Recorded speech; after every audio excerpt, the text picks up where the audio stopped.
Je m'appelle Monsef Benkiran, je suis chercheur au CNRS. Je dirige une équipe de recherche au sein de l'Institut de génétique humaine.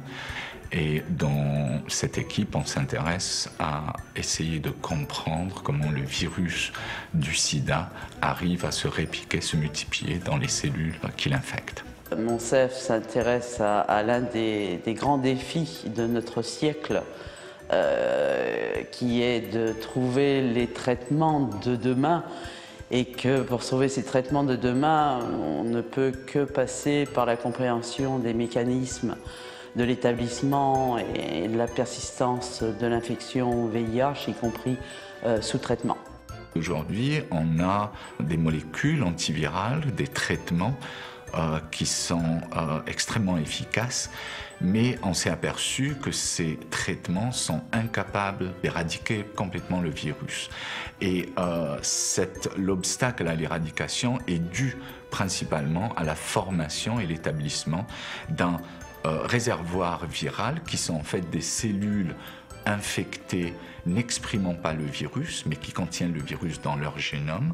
Et donc notre objectif, c'est de comprendre comment ce réservoir viral est établi, comment est-ce qu'on peut le cibler, parce que pour achever la guérison du VIH, on le sait, il faut absolument cibler ce réservoir viral, se débarrasser de ce réservoir viral.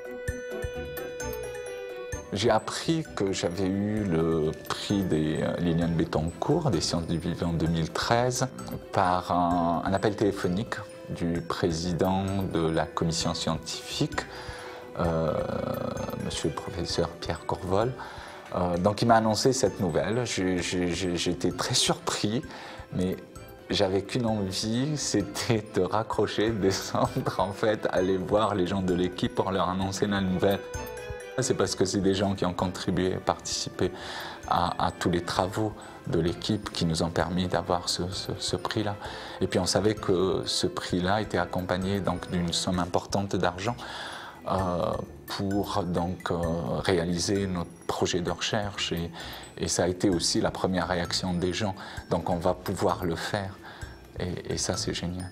Tous les membres de l'équipe, en fait, c'est des gens que j'avais eu la chance de rencontrer, soit dans des congrès, soit parce que je suis allé faire un séminaire dans les instituts où ils travaillaient. Mais c'est surtout des gens, enfin pour moi c'est très important, c'est des gens avec qui j'ai eu l'envie de travailler. Dans le domaine du VIH, il faut monter des projets risqués, il faut aller à l'encontre des dogmes et pour espérer un jour de trouver, que ce soit l'approche vaccinale, un vaccin, ou que ce soit une approche thérapeutique. J'ai connu Monsef d'abord par ses travaux scientifiques qui sont toujours de grande qualité et publiés dans les plus grandes revues scientifiques, en l'écoutant également dans des conférences internationales. Souvent, les grandes découvertes ont été faites avec une prise de risque. Une recherche un petit peu sans préjugés, bien sûr en prenant quand même en considération les connaissances scientifiques, mais de pouvoir avoir de nouveaux concepts, des nouvelles idées créatives. Et je crois que Monsef justement répond tout à fait à ça.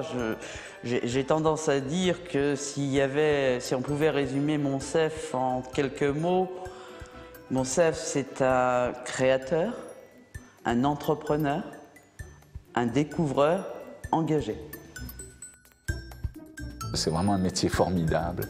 C'est sûr que ce n'est pas un métier facile, c'est un métier où il y a beaucoup de frustration, bien évidemment, mais c'est un métier aussi qui nous apprend énormément sur nous-mêmes. On apprend à simplement devenir vraiment persévérant, à ne pas baisser les bras, à vraiment être imaginatif. Et ça nous permet quand même de faire avancer les connaissances. C'est très important, c'est très intéressant.